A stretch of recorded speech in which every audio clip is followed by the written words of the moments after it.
أول حاجة لازم نعرفها إن القمر الصناعي مش بيشتغل كده لوحده، ده معمول بدقة عالية وبنظام معقد بس سهل لفهمه لو قسمناه لخطوات. القمر الصناعي بيتبعت الفضاء بصاروخ ضخم، الصاروخ ده بيشيله من على الأرض وبيطلعه لحد ما يوصل لمنطقة معينة فوق، وهنا بيبدأ الشغل الحقيقي. القمر بيتفصل عن الصاروخ ويدخل في حاجة اسمها المدار. المدار ده هو المسار اللي بيلف فيه حوالين الأرض، وده بيتحدد حسب نوع المهمة اللي هيعملها. يعني لو القمر وظيفته يراقب أو يصور هيبقى قريب من الأرض، ولو وظيفته يبص قنوات أو يشغل الإنترنت يبقى بعيد ويقف ثابت فوق نقطة واحدة. طيب بعد ما يدخل المدار بيشتغل إزاي؟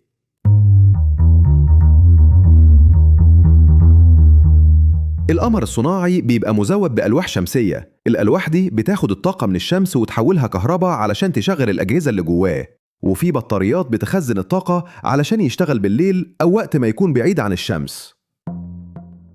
وجواه أجهزة استقبال وإرسال بيستخدمها علشان يتواصل مع المحطات الأرضية. يعني مثلا لو في قمر للاتصالات هيستقبل مكالمة من بلد ويعيد إرسالها لبلد تانية، ولو قمر GPS هيبعت إشارات طول الوقت والأرض تستقبلها وتحدد مكانك بدقة، ولو قمر طقس هيصور السحب من فوق ويرسل الصور لمحطات الأرض وهم يحللوا البيانات.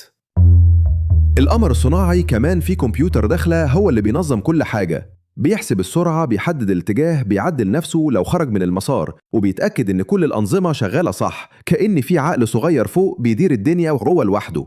ساعات كمان بيكون في كاميرات دقيقة جدا تصور الأرض أو تصور الفضاء أو تتابع حركة السحب أو حتى تصور تحركات على الأرض بدقة رهيبة. القمر الصناعي بيبعت البيانات لمحطات أرضية والمحطات بترد عليه، يعني في دايما تواصل بين الأرض وبين السماء. القمر مش ساكت، ده بيبعت ويستقبل على طول، وده بيخليه دايما متابع وموجود ومفيش تأخير في الشغل بتاعه، لأن الداتا اللي بيبعتها ساعات بتكون لحظية زي صورة للعاصفة أو بث مباشر أو إشارة GPS لحركتك وانت بتسوق. بس شغله مش سهل، لازم يفضل محافظ على سرعته ومكانه علشان ما يقعش في الأرض ولا يطير بعيد.